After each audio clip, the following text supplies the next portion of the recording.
ध्यानाभ्यास के लिए कृपया अपने नेत्रों को बंद कर लीजिए। अपना मुख अपनी ओर कीजिए। इससे आपको सुख का अनुभव करने की शक्ति प्रकट होती है। आपका सुख व्यक्त होता है। बहिर्मुख रहते हैं तो सुख का संवेदन करने की शक्ति नष्ट होती है। इनमें बाहर विषय ही विशेष सुख देते हैं, उन्हें भीतर अपना शरीर ही हमें विशेष सुख देता है। या सुख संवेदनशीलता नष्ट होती है, वह हम फिर अचेतन जैसे हो जाते हैं। जीव अचेतन से भिन्न इसी अर्थों में है कि जीव को सुख का संवेदन होता है, अन्यथा तो फिर जीव और पुद्गल में कुछ भी अंतर नहीं रहता है। हमें अपने सुख संवेदनशीलता को बचा कर रखना है, जो इंद्रिय ज्ञान से नष्ट होती है। और जो निद्रालु दवाइयां हैं, मूर्छा उत्पन्न करने वाली औषधियां हैं, जिनको हम पेन किलर्स कहते हैं, वे भी हमारे सुख का संवेदन करने की शक्ति को क्षीण करते हैं। फिर न बाहर सुख लगता है, न भीतर ही सुख लगता है, अचेतन जैसे हो जाते हैं। तो हमें अचेतन नहीं होना है, हम जीव हैं और हमें जीव ही रहना है। जीव सुख का स्वामी है, परमात्मा समान है, एक दिव्य तत्व है, उत्तम पदार्थ है। उसको अपने उत्तमता को पहचानना है। ऐसा तत्व है जिसको अनुपम सुख का प्रतिक्षण अनुभव हो और सदा उत्तम सुख का अनुभव होता रहे, दुख की कणिका भी उसको नहीं हो। इसके लिए उसको अपने इस सुख स्वरूप से, जो सिर से पांव तक विस्तार को प्राप्त है, इसके अनुभव रूप संवेदन रूप रहना है। इतना करने मात्र से उसकी सुख संवेदन शक्ति प्रकट होती जाती है, उसको सुख का अनुभव होता है। बाहर आए तो विषय सुख भी विशेष अनुभव में आता है, लेकिन उसको विषय सुख भोगना योग्य नहीं है, क्योंकि उससे भी उसकी सुख संवेदनशीलता नष्ट होती है। अपने भीतर शरीर में जो सुख का अनुभव होता है, उससे उसकी सुख संवेदनशीलता बढ़ती है। उसको भीतर फिर विशेष विशेष सुख का अनुभव होता है, इतना कि वह फिर असीम हो जाता है और अविनाशी भी हो जाता है। उसको परमात्मा दशा कहते हैं। इस प्रकार हमें सुखी होने के विज्ञान को अच्छी तरह समझ लेना है। बहिर्मुखता को रोकना है और अंतर्मुख होकर सिर से पांव तक अपनी मूर्त पर ही दृष्टि फैलाकर हमें विशेष विशेष सुख का अनुभव करना है। जितना जितना हम अंतर से जुड़कर रहेंगे, उतना उतना सुख बढ़ता जाएगा और वह फिर अनंत भी होगा और अविनाशी भी होगा। संसार दशा का ही अभाव होगा। वही हमारे जीवन का लक्ष्य हो कि हमें किंचित भी दुख नहीं हो और पूर्ण सुख प्राप्त हो, और सुख भी ऐसा जिसमें किसी पर पदार्थ की आवश्यकता नहीं हो, पराधीनता नहीं हो। अपने स्वभाव से ही हमको उत्तम सुख का अनुभव हो। कुछ भी नहीं करें, कुछ भी बाहर का नहीं जाने, तो भी सिर से पांव तक हमें अद्भुत सुख का अनुभव होता रहे। और ये तभी संभव है जब हम जड़ पदार्थों से सुख पाने का प्रयत्न नहीं करते। जड़ पदार्थों में सुख नहीं है तो उनको जानना भी अच्छा नहीं है। प्रथम तो वे जड़ पदार्थ कभी हमारे नहीं हो सकते, हम उनमें अपनेपन की एक कल्पना मात्र कर लेते हैं, उनको विषय बनाकर। अन्यथा तो पुद्गल पुद्गल ही है, जीव कभी उसका स्वामी नहीं हो सकता। जीव अपने स्वरूप का अर्थात अपने विस्तार का, अपने आभ्यंतर अमूर्त सही का ही स्वामी है। जो सुख स्वभावी है तो उसका स्वामित्व धर के उससे युक्त होकर ही वह उसके उत्तम सुख का अनुभव कर सकता है, और वह परमात्मा दशा है। उसी से जीव को स्वरूप से परमात्मा कहते हैं, देव कहते हैं। हम देव को मंदिरों में ढूंढते हैं, तीर्थों में ढूंढते हैं, किसी प्रतिमा को देव मानते हैं, पर खबर ही नहीं है कि हम अंतरंग में साक्षात जीवंत देव है। हमें देव दर्शन के लिए कहीं नहीं जाना है, भ्रम में नहीं रहना है, नेत्र बंद कर अंतर्दृष्टि मात्र करना है। ये देव दर्शन ही नहीं होगा, हम साक्षात पर्याय में देव होंगे, साक्षात भगवान होंगे। कि किसी भिन्न परमात्मा का दर्शन करने का विकल्प भी होने वाला नहीं है। वह तो वास्तव में दर्शन भी नहीं है, वह तो एक इंद्रिय ज्ञान है। वहाँ सुख कहाँ है? सुख का केवल भ्रम है। हम अमूर्त हैं, बाहर में तो कोई अमूर्त पदार्थ जानने में नहीं आता है। जो मुक्त हो गए हैं, अमूर्त हो गए हैं, ऐसे सिद्ध परमात्मा को हम नहीं देख जान सकते। उनका सुख हमको अनुभव में नहीं आता है। कोई एक भी ऐसा प्राणी नहीं मिलेगा जो ये कहे कि मैंने सिद्ध परमात्मा का दर्शन किया है, क्योंकि अमूर्त ज्ञान का विषय ही नहीं बनता है। तथापि अपने अमूर्त शरीर ज्ञान का विषय तो नहीं बनता है, लेकिन उसके सुख का हमको अनुभव होता है, और सुख के अनुभव से ही हम अपने विस्तार को पहचानते हैं कि मैं सिर से पैरों तक इतने विस्तार वाला हूँ, मेरी इतने हाइट है, मैं मोटा हूँ, पतला हूँ, सब कुछ बिना देखे भी अंतर्दृष्टि से अपना विस्तार अनुभव में आता है। इतना ही नहीं, उस विस्तार का अनुभव करने से उसकी संवेदनशीलता सुरक्षित रहती है और अधिक व्यक्त होती है, क्योंकि उससे सुख का आवरण करने वाले कर्मों का नाश होता है। फिर कदाचित वह बाहर भी आता है, बहिर्मुख भी होता है, अन्य जीवों के अपेक्षा उसको विषय अधिक सुख का अनुभव कराते हैं, यद्यपि वह अनुभव करना योग्य नहीं है।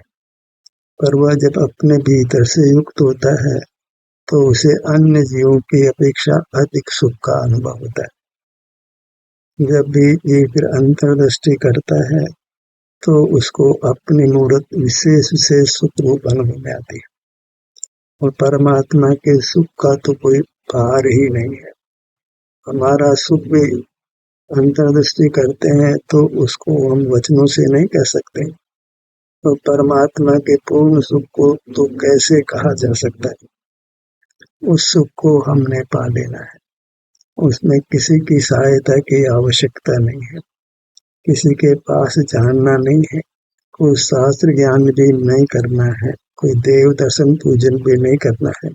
बस नेत्र बंद करिए, नहीं भी बंद करें तो भी अपने शरीर का एहसास कीजिए। ध्यान को अपने शरीर के विभिन्न भागों में संवेदन रूप लाइए। मूर्त अंगों को आंख से देखना नहीं है, तो वहीं पर हम अपने ध्यान को लाते हैं तो हमको सुख का संवेदन होता है। कितना होता है, ये हर जीव को कितनी संवेदनशीलता प्रकट है उस पर निर्भर करता है। पर किसी को लगता है कि मुझे कुछ सुख अनुभव में नहीं आया, तो यह उसी का दोष है। बहिर्मुख रहकर उसने अपनी संवेदनशीलता को नष्ट प्राय कर दिया है। अन्यथा ऐसा बनता नहीं है कि जीव अपना मुख अपनी ओर करे, उसे प्रकट सुख का अनुभव नहीं हो। तो भी वह जब अपनी ओर आता है, ठहरने का प्रयत्न करता है, तो उसकी सुख संवेदनशीलता व्यक्त हो जाती है। अब उसको अपनी ओर उपयोग लाने पर, ध्यान लाने पर, अपने किसी विभाग पर ध्यान लाने पर उस अनुपम सुख अनुभव में आने लगता है, जिसकी सामने लोक में नहीं है। उसी सुख को पाने के लिए फिर वह बार बार अंतर्दृष्टि करता है, अंदर में ठहरने का प्रयत्न करता है।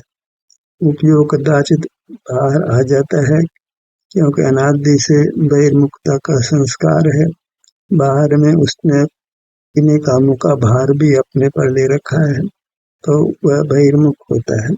पर प्रयास यह रहता है कि शीघ्र ही बहिर्मुखता को छोड़कर अंतर्मुख होकर वह अपने विशेष अतीन्द्रिय सुख को भोगे। उसी प्रयास से फिर वह अधिकाधिक समय अंतर में आने के लिए निकाल लेता है और उत्तरोत्तर अधिक सुख का अनुभव करता है। और जैसे बूंद बूंद कर घड़ा भर जाता है, ऐसे सुख बढ़ते बढ़ते पूर्ण हो जाता है, वह परमात्मा हो जाता है। फिर संसार में अवतरित नहीं होता है, मौत का संबंध ही नहीं होता है, तो फिर उसकी सुख संवेदनशीलता कभी नष्ट नहीं होती है। उपयोग इंद्रिय नहीं होने से बहिर्मुख भी नहीं होता है, अंतर में रहता है, उसका पूर्ण सुख अनंत काल बना रहता है, उसका बाधक कारण बिल्कुल नहीं रहता है। ये मोक्ष मार्ग का एक संक्षिप्त विवेचन है। इस मोक्ष मार्ग पर चलना तो जीव के स्वयं के अधीन है, दूसरा उसको मोक्ष मार्ग पर नहीं चला सकता। आप ही अपने को सुख स्वरूप मानकर अपने सन्मुख होकर सुख को पा सकता है। आगे आगे उसको उत्तरोत्तर अधिक सुखी होना है। बहिर्मुख होने पर भी उसका लौकिक जीवन और जीवों की अपेक्षा अधिक सुखरूप होने वाला है, क्योंकि सुख संवेदनशीलता बढ़ गई है।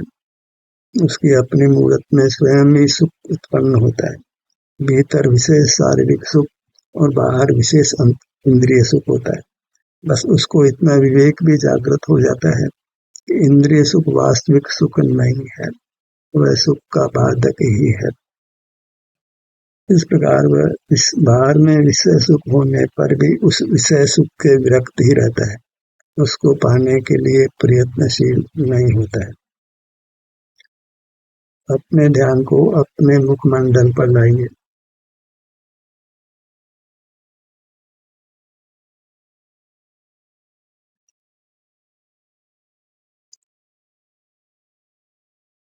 अब यही खास करने का काम है। जब अपने शरीर की चर्चा हो तो खुशी से अपने शरीर से युक्त होना है। वहाँ हमको सुख दुख रूप से अपना अभ्यंतर अमूर्त शरीर ही अनुभव में आता है। खुद का शरीर तो मात्र इंद्रियों से ग्राही होता है, बहिर्मुखता में ग्राही होता है। जब बहिर्मुखता नहीं करते हैं तो हमको अपना आभ्यंतर अमूर्त शरीर, इसको शास्त्रीय भाषा में आत्मा कहते हैं, उसी से हम युक्त होकर उसके सुख को भोगते हैं। सिर के भाग पर आइए।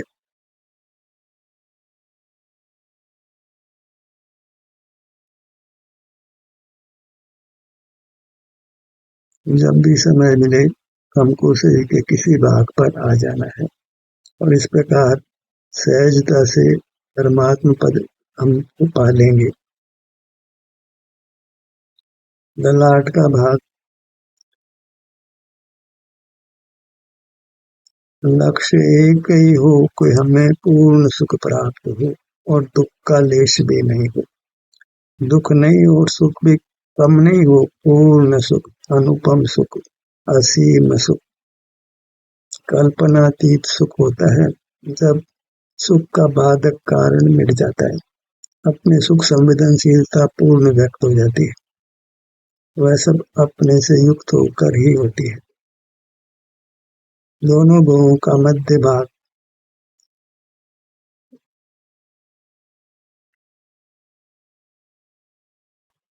अनादि से हम परमात्मा पद को प्राप्त नहीं कर पाए, पूर्ण सुख को व्यक्त नहीं कर पाए। अब यह उत्तम मनुष्य भाव मिला है तो हमको परमात्मा होने का मार्ग प्रशस्त कर लेना है। इससे शीघ्र ही परमात्मा पद की प्राप्ति होती है। अब शीघ्र को परिभाषित नहीं करना है। अनंत के सामने कुछ समय भी लगे तो वह गिनती करने योग्य नहीं है। सुख बढ़ता ही जाता है तो पूर्ण भी होता है, उसमें किसी को कम किसी को ज्यादा समय लग सकता है। उसके साथ बद्ध कर्मों की स्थिति अनुभाग के अनुसार मुक्ति होने में किसी को कम किसी को अधिक समय लगता है, उसका कोई नियम नहीं है। कोई कितना इंद्रिय ज्ञान को रोक पाता है, सब जीव की अपने अपने प्रयत्न पर निर्भर करता है। दोनों नेत्र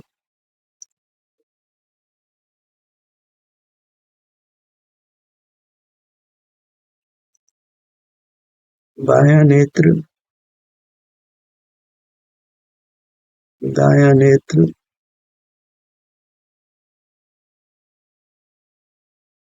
धैर्य रखिए। जो जो आप अपने इस आभ्यंतर अमूर्त शरीर से युक्त होंगे, त्यों सुख व्यक्त होता जाएगा। विश्वास रखिए, सुख दुख जीव को ही होता है, अचेतन पदार्थों को नहीं होता। तो हमें निश्चित सुख होने वाला है जब अपने से युक्त होते हैं। इसमें कुछ भी शंका करने की गुंजाइश नहीं है। जैसे मिश्री मुंह में लेते हैं तो निश्चित ही मुंह मीठा होता है। कदाचित कोई जिह्वा में रोग हो तो कुछ समय मिठास का अनुभव नहीं भी हो, पर सदा रोग स्थिति नहीं होती है। तो जीभ पर मिश्री रखने पर निश्चित ही मीठा स्वाद आता है। बायां नेत्र,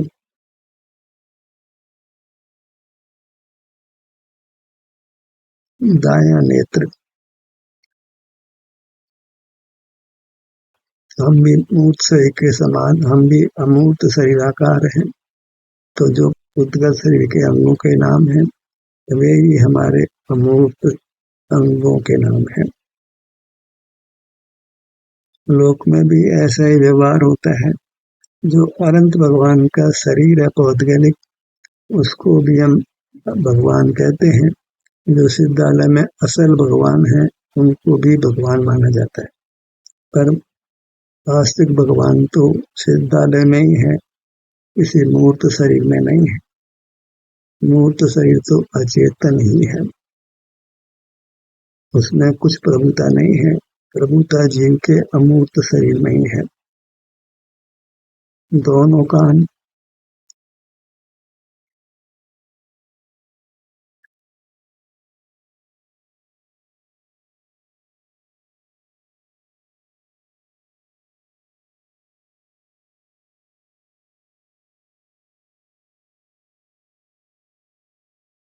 बायां कान,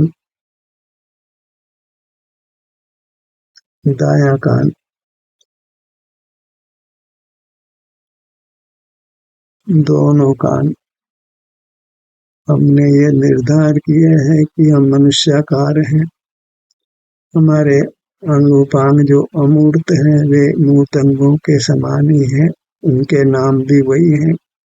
तो हमें जब अपना अनुभव करना है तो किसी भाग का ही अनुभव होता है, किसी अंग का ही अनुभव होता है। तो अपने अंगों का नाम मन में लेना है। उधर उस अंग पर ध्यान लाने के पहले या बाद में पुनः पुनः अपने अंगों के नाम का विकल्प करना है और अपने ध्यान को उन अंगों पर आगे पीछे लाना है। इसके बिना अंतर्मुखता का कोई स्वरूप नहीं बनता है। प्राथमिक अभ्यासी को तो अपने अंगों का नाम मन में लेना योग्य है। मुंह से भी कदाचित बोल सकते हैं।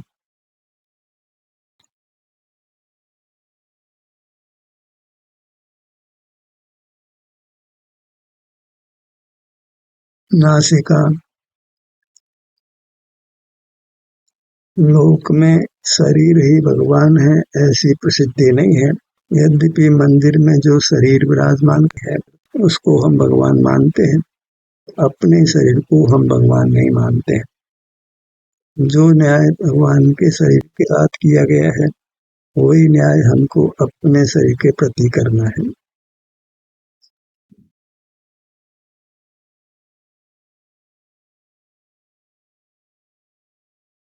एक शरीर जो अमूर्त है वह तो साक्षात भगवान ही है। उसमें और सिद्ध भगवान में कुछ भी अंतर नहीं है। बस हम उससे युक्त नहीं होते हैं, भगवान उससे पूरी तरह युक्त रहते हैं। जो जितना युक्त रहता है उतना सुख उसको मिलता है। जैसे जितना गुड़ डालो उतना मीठा। जितना हम अपने से उपयुक्त रहते हैं उतना सुख हमको अवश्य मिलता है। उसमें रत्ती भर भी कुछ अंतर नहीं पड़ता है। बायां नथुना दायां नथुना। अधिक सुख चाहते हैं तो अधिक युक्त रहिए, पूर्ण सुख चाहते हैं तो पूरी तरह युक्त रहिए। और सुख तो हम चाहते ही हैं, इसलिए अपने से युक्त नहीं रहने की तो कोई बात ही नहीं है।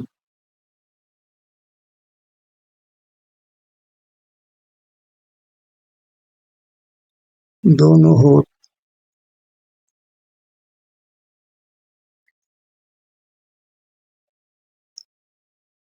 जिस भी बात पर हम आते हैं तो वहाँ अवश्य ही सुख दुख रूप संवेदना मिलती है। कितनी मिलती है ये हमारी संवेदनशीलता जितनी व्यक्त है उस पर निर्भर करता है। कोई एनेस्थीसिया का इंजेक्शन लगा दिया जाए, लकवा हो जाए तो संवेदनशीलता नष्ट हो जाती है। स्थान पर जाने का प्रयत्न भी करें तो वहाँ उनको कुछ संवेदना का अनुभव नहीं होता है। जब उस औषधि का प्रभाव समाप्त हो जाता है तो हमारी संवेदनशीलता प्रकट होती है। हमें अपनी संवेदनशीलता को बनाए रखना है। ऐसा आहार करना योग्य नहीं है जो निद्रालु हो, मूर्छा में डालता हो।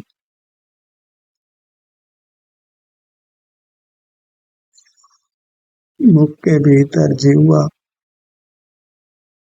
जैसे हमको अपने किसी अंग के पास जाना है और जैसे भी संवेदना मिले उसके बारे में कुछ भी विकल्प नहीं करना है, क्योंकि वह हमारे संवेदनशीलता की स्थिति पर निर्भर करता है। तालु,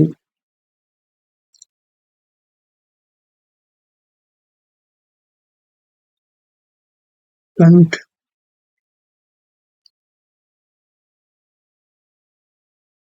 गुड्डी, पूरा मुखमंडल। सो के लोक में हमारे मुखमंडल से ही हमारा प्रधानता से परिचय होता है।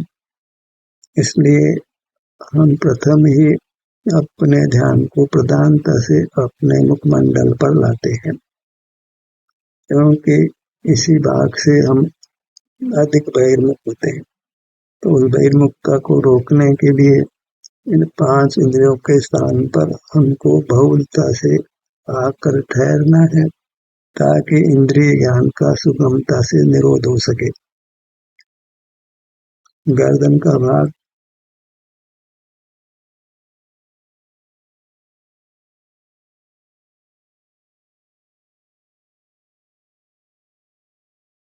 हम एक स्थान पर अधिक रहने का प्रयत्न करें, लेकिन अगर नहीं प्रयत्न कर सकें और उपयोग बाहर जाता हो तो उपयोग को बाहर जाने से रोकना है, भले हमको स्थान बदलना पड़े। प्रयोजन यही है कि हमें इंद्रिय जय करना है, जिनेंद्र होना है, इंद्रिय ज्ञान का निरोध करना है, मूर्त पदार्थों को नहीं देखना जानना है। मूर्त पदार्थों में कुछ सुख नहीं है, केवल सुख का भ्रम है, हमें भ्रम में नहीं जीना है। मूर्त पदार्थ भिन्न ही रहते हैं, उनकी प्राप्ति नहीं है, जानने से उनको पाने का एक भ्रम होता है, और जहाँ तक भ्रम है वहाँ तक सुख नहीं है। सीने का भाग,